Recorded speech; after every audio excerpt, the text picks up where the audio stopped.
رب اشرح لي صدري ويسر لي أمري واحلل عقدة من لساني يفقهوا قولي واجعل لي وزيرا من أهلي.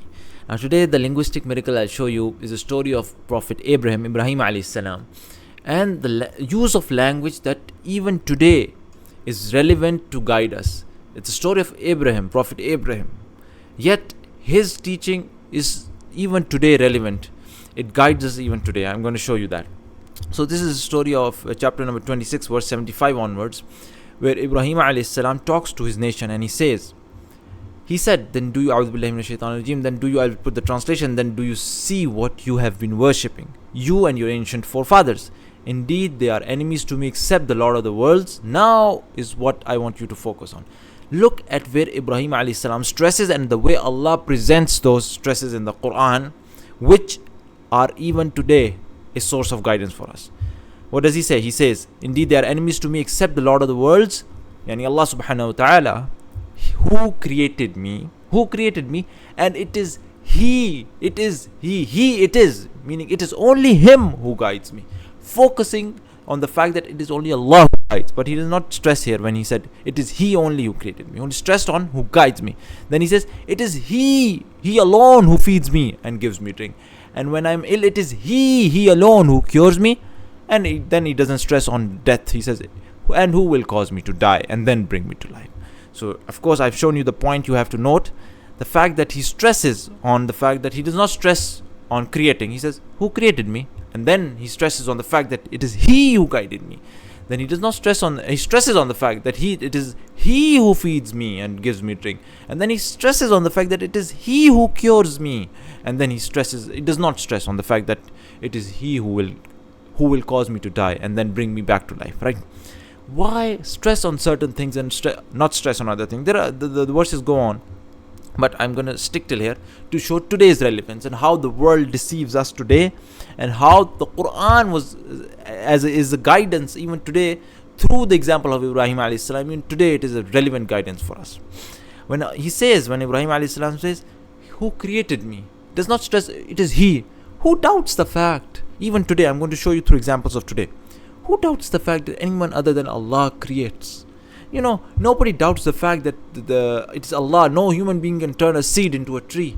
No human being can, if given an egg, can break it up and create a small chick from that yolk.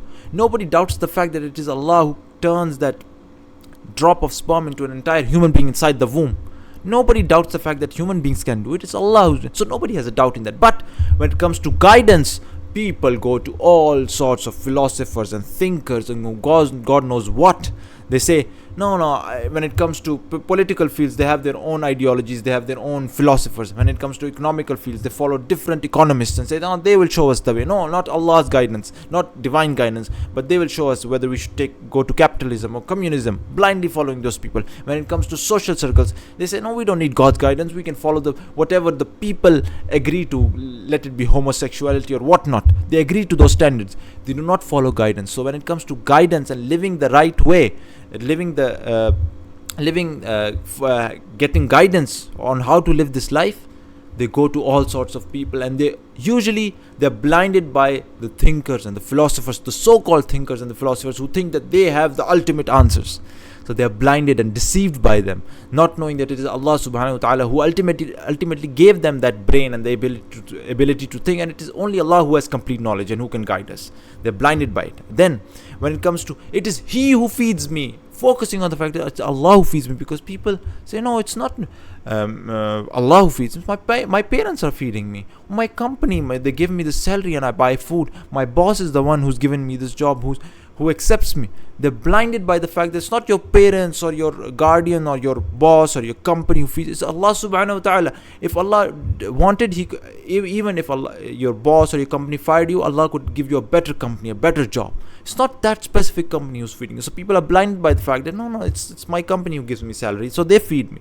They can be easily blinded. Then he says next in verse 80, when I am ill, it is He who cures me. Focusing, because people are easily blinded, and especially if you're atheist, you say, no, it's not God who cures us. It's the doctor's specialization, especially it's the medicine. The medicine goes and then scientifically the chemicals they cure you. Subhan, not knowing that the properties and the chemicals and the harmony between the chemicals and our body, that's all created by Allah, and it only happens, it only cures by the will of Allah. Again, blinded and deceived by the fact this is the medicine that somehow itself is curing us. No, it's Allah who's put those properties inside the medicine.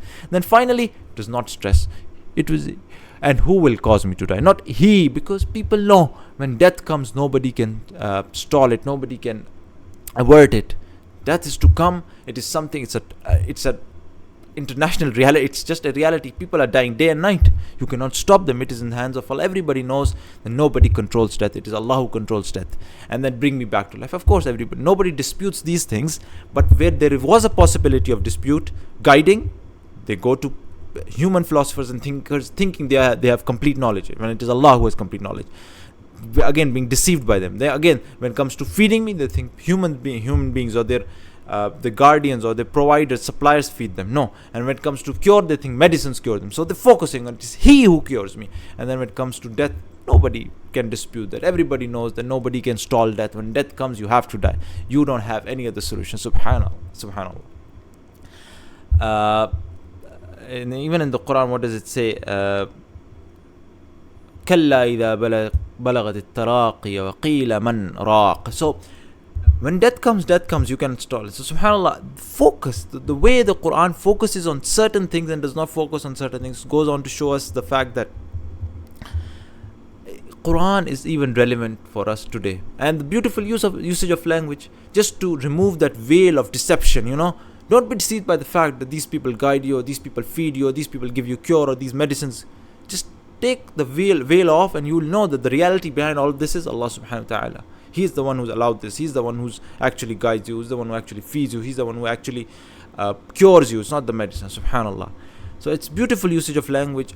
Ibrahim alayhi salam, his speech or whatever he said is the way it's narrated in the Quran, guides us even today. Subhanallah. So may God give us, these are the linguistic miracles of the Quran, the beautiful usage of the Quran. So may God give us through these complete conviction in the Quran as the word of God, and through that conviction may He help us, may ease for us abstaining from evil and doing good. Subhanakallahumma bihamdika ashhadu an la ilaha illa anta astaghfiruka wa atubu ilayk.